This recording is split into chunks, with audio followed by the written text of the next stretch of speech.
Look, on to an issue, of course, that we hold very dear here, the platform, freedom of speech. And it would be fair to say that many who believed in freedom of speech were heartened that the change of government appeared to signal an end to a rather aggressive push by the then government and agencies of state to introduce new hate speech laws in New Zealand and restrictions on freedom of speech for New Zealanders for a variety of reasons.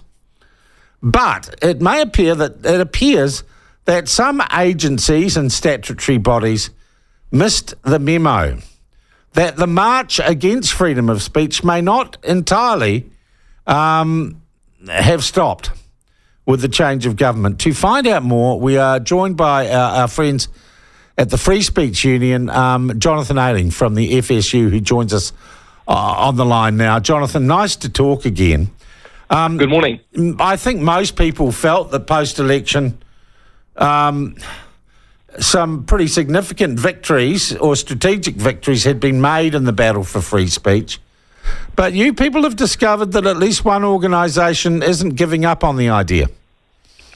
Well, that's right, Sean. Look, going into the election, it was clear that hate speech laws had been dealt with. The Prime Minister had already thrown them on the policy bonfire, and they had been relegated to the Law Commission. National had said that if they were elected, they would stop them even at the Law Commission. They're not being considered anymore. Additionally, attempts to regulate online speech and really revamp our entire censorship regime, which were quite significant. They were also stopped just recently this year by the Minister of Internal Affairs. What a lot of people, I think, don't realise, though, is that Parliament and the government of the day only account for so much of the steps that are moving forward in this space and policy in general. There are institutions and a far wider array of actors who also have their beliefs and have a fair bit of influence that also have an axe to grind on some of these issues. The former Minister of Justice, Kerry Allen, had sent hate speech laws to the Law Commission, but before she had done that, she had sent a request to the Law Commission for advice around reform to the Human Rights Act. And so the Law Commission is quite an astute body.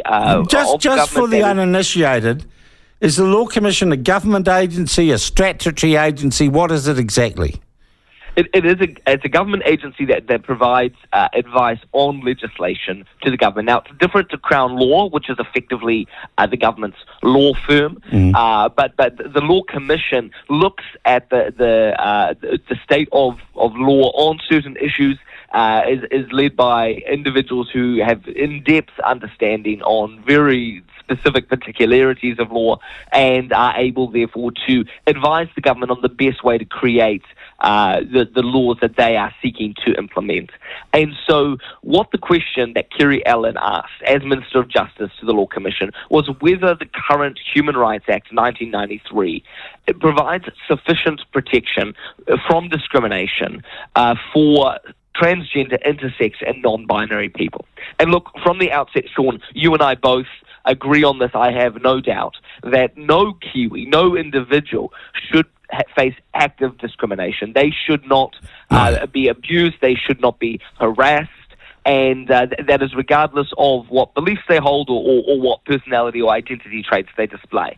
However, what we have seen as this discussion document has been released for consultation is that the questions around transgender and intersex and non-binary identities, many of them are unavoidably linguistic. There are questions around the gender theory in our schools, or the implications in our sports, or for toilets, for example. None of those have anything to do with free speech. They're important conversations, but they're not a conversation for me and my team.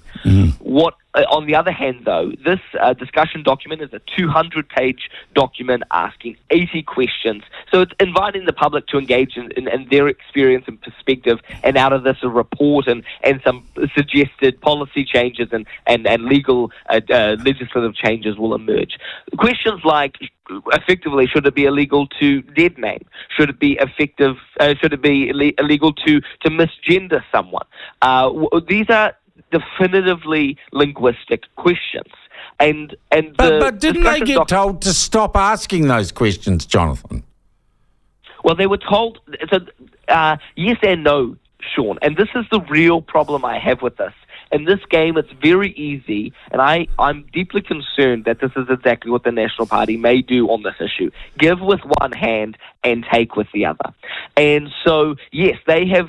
The Minister of Justice, Paul Goldsmith, has told the Law Commission that they must not review Section 61 or 131, which in common parlance are our hate speech laws. It talks about... So why are they still doing this?